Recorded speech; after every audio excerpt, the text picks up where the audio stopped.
Welcome everybody for a fun conversation about product engineering, design, and code, the relationship between them here with one of Trainual's product designers, Zach. What's up, man? How you doing? I'm doing awesome. I'm feeling good. Weather's nice, and ready to talk about the things behind the scenes that some people struggle with very often, and kind of shed light on this relationship that we have. Totally. So yeah, at Trainual, of course, our the people who are actually building the product are working seamlessly together, but are split in two different teams. One team split in two, almost it's like a 1A, 1B, right? Product and engineering. And when we think about that, not everybody in every other department understands who does what and what's really happening under the hood. So I wanted Zach to actually give this presentation live here that we can share on YouTube and wherever else for the broader market to understand this conversation, because he put this amazing story together to teach our own internal team like what was going on under the hood as we redesigned Trainual. So actually, Zach, if you want to jump into the next slide here for a little background context for everybody. Trainual, as of June, just launched a completely overhauled version of our app. This is what the old Trainual used to look like, and then it pivoted to this. And so, the team understood that we were launching a new design, but and they know that the design and engineering teams were busting their ass for months to really pull it together, right? But didn't understand the nitty gritty of like what goes into really making this happen. So Zach put together a beautiful metaphor to explain this story. Zach, I'm gonna hand it over to you. I'll pop in if I have any questions for context, put myself in the mindset of our viewers and listeners. And this ultimately it's your show. So Yeah, this is let's do it. Yeah, I put this together just through all the years of learning what I didn't know about code and engineering and design. And I think that, we all have our specialties and we all focus on being the best in our roles, and we let the others people in their expertise handle that. But it's really helpful, especially in our world, to understand how things work. And, then we can have a little more empathy and patience with some of these things that can take a while, and we're not sure why, right? So that was the crux of this presentation for our whole company. So let's jump in. which I'll say So that I'm guilty of. I'll hit up, like, I'll have an idea. It's like, no, we can't do that because we're doing this. So this is helpful. yeah, totally agree. Yeah, so a lot of times we were calling this redesign a reskin, and honestly, calling this just a reskin is a lot like calling Niagara Falls just a river. I think a few people have probably wondered why it had taken us months to get this redesign released, beginning with research and finally ending up in production. And so, to provide some more context as well as a greater understanding of what we do in product and engineering, we're going to do a little high-level learning about some web development and design concepts. And I really love analogies. So throughout the presentation, I'm going to be talking about cars a lot. I think there are a lot of parallels that can be drawn between web development and building cars. So first of all, there are two buckets when it comes to web development: front-end and back-end languages, aka client-side and server-side. Client-side being front-end. Design and engineering mingle in the front-end side, where the code is rendered on the screen and presented to the client, aka the user. You can see here there are three foundational languages that make up front-end web development: HTML, CSS, and JavaScript. So let's quickly go over those.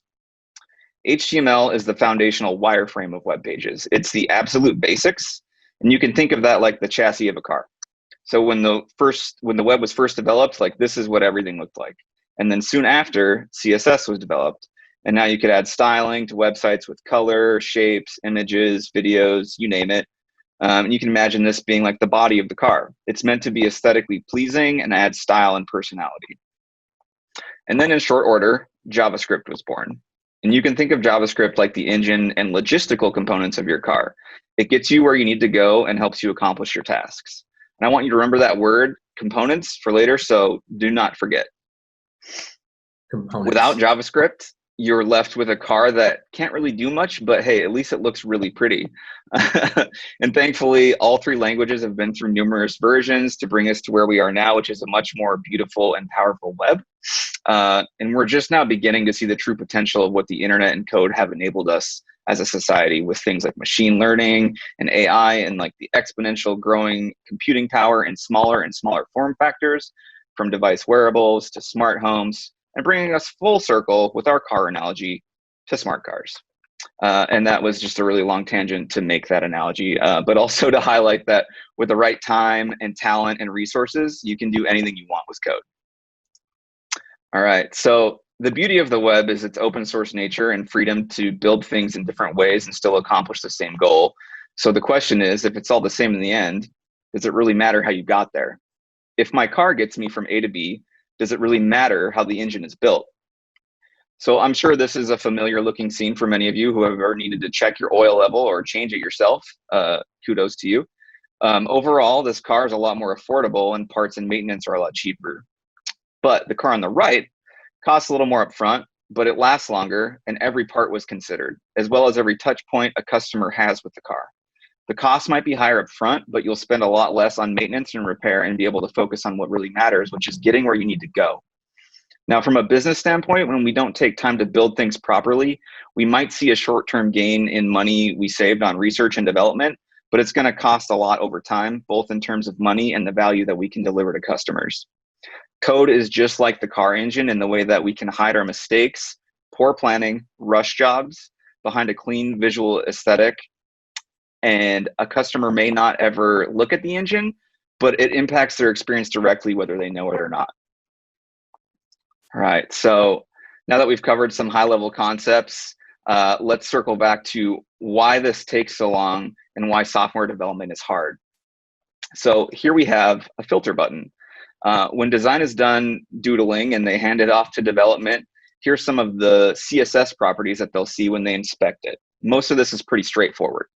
You've got the padding between the text and the border radius, and the color as an example. Now, I'm not sure how many of you have actually played with design software or something like Photoshop, but creative tools offer a lot of freedom for, creativity, of course. And this is a pretty big contrast to the binary world of programming. You see the terrible joke I just made. These are very different tools and practices that need to learn how to work together. Now, let's say there's an imaginary alternative universe and a scenario where we at Trainual are on a tight deadline for a new feature. Let's also say that we only have one designer who's working on multiple initiatives at the same time. Tyler, our other designer, is rushed, stressed, and behind.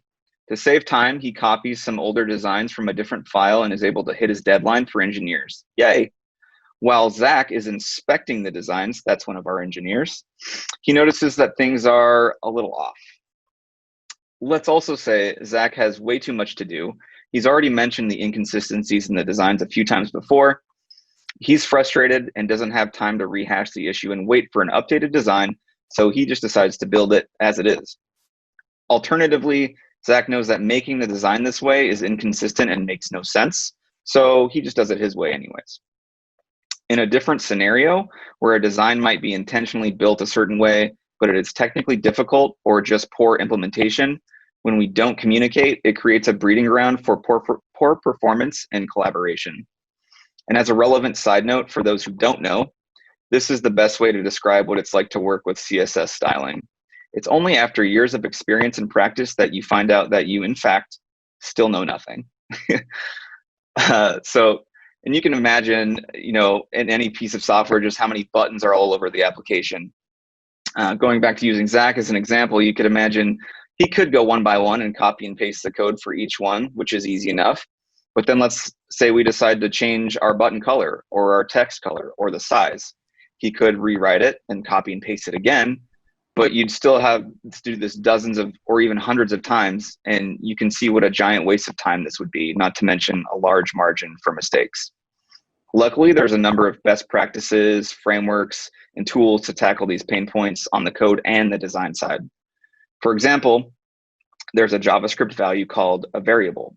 A variable is a container that conforms to whatever you store inside it. And a common use for variable can be used to things used to store things like colors. With what this allows us to do is it allows us to make things reusable. And to mimic this on the design side, we have what we call styles. And the same logic applies. We use color styles to make changes globally and thus greatly increasing efficiency. So the principle of reusability is then extrapolated from things as small as text, colors, and buttons to components, remember that word, as large as things like a profile card. Everything inside this profile card has been componentized and is reusable and scalable. We take this further, and then everything is applied to that within our application. We can do this by creating standards, practices for everything that we do as a design and engineering team, right down to the amount of space that we allow to be used between elements.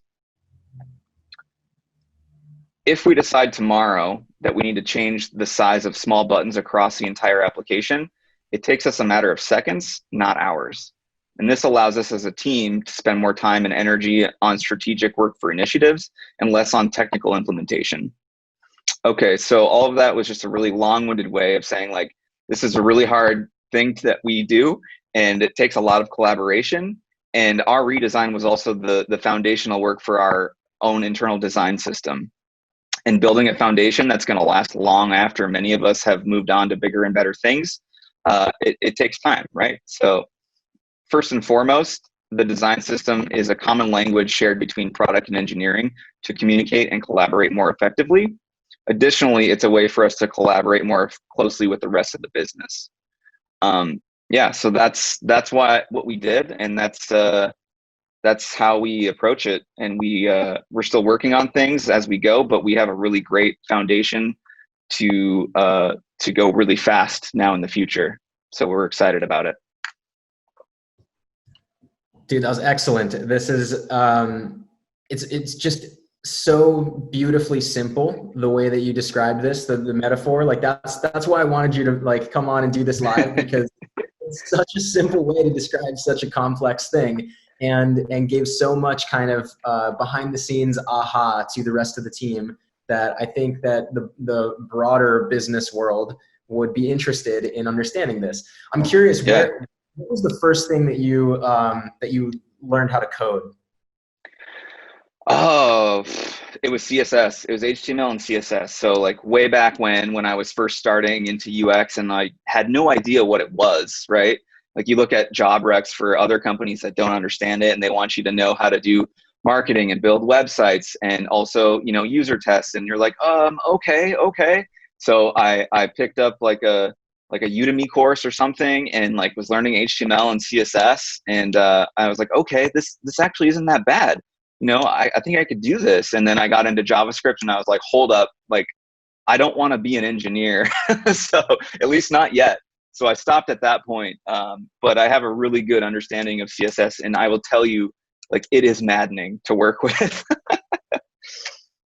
That's funny. So for me, I think it was thinking back to like 2005, I want to say, with MySpace, right? The first we did was like code some HTML in MySpace so that if like you hit my MySpace page or my band page, the background was a different color, or a song started playing in the background just automatically. I feel like MySpace like developed a whole generation of coders. Yeah, I think so as well. And even before that, it was GeoCities, right? Yeah. Amazing. Well, Zach, I appreciate you taking the time to walk through this. Again, you put together an awesome presentation here. I think there's a lot of value in this, and I hope that anybody watching found what I found valuable and interesting. And that was, the car analogy just makes too much sense. And we use that all the time because we always say Trainual is like the book, the manual in your car that you like, if something goes wrong, reference it in the glove box and figure out why that light is on and how to fix it. Right. Yeah, totally agree. Couldn't be easier, couldn't be simpler, but it takes a lifetime of study to understand and make that correlation. Like, yeah, that's it. No, that's great. Awesome. Thank you so much. Yeah. Have a good day, man.